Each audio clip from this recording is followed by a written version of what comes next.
നമ്മൾ ഈ ഐസ്ക്രീമൊക്കെ കഴിച്ചുകൊണ്ട് പോകുന്നത് ബീച്ചിലേക്കാണ്. നമുക്കിവിടുന്ന് ഏകദേശം ഒരു 40-45 മിനിറ്റ് ഉണ്ട് ബീച്ചിലേക്ക്. അപ്പോൾ അങ്ങനെ നമ്മൾ ബീച്ചിലെത്തി. നല്ല തിരക്കായിരുന്നു കേട്ടോ.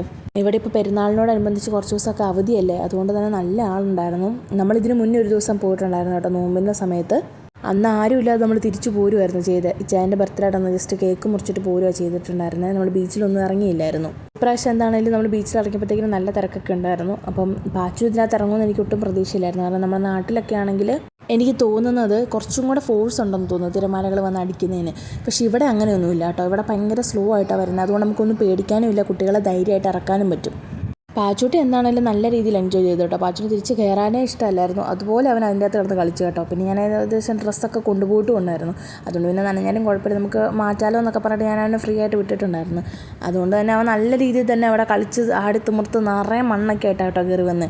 പിന്നെ നമ്മൾ കുറേ സമയം അതുവഴിയൊക്കെ നടന്ന് കളിച്ചും പെറുക്കിയൊക്കെ നടന്നിട്ട് പിന്നെ ഞാൻ അവനെ പോയി ജസ്റ്റ് വെള്ളമൊക്കെ കൊണ്ടുപോയിട്ടുണ്ടായിരുന്നു. അപ്പോൾ അതിലൊക്കെ ഒന്ന് കഴുകിയെടുത്ത് ഡ്രസ്സൊക്കെ മാറ്റി പിന്നെ ഞങ്ങൾ 1-2 ഫോട്ടോസും കാര്യങ്ങളൊക്കെ എടുത്തിട്ട് അങ്ങനെ നമ്മൾ കയറി പോകുന്നു കേട്ടോ. അപ്പോൾ നമുക്ക് ബീച്ചിൽ ഫുഡൊക്കെ കഴിക്കാനായിട്ടുള്ള ഇതൊക്കെ ഉണ്ട്. അപ്പോൾ നമ്മളവിടെ ഇരുന്ന് കട്ടൻ കാപ്പിയൊക്കെ കൊണ്ടുപോയിട്ടുണ്ടായിരുന്നു.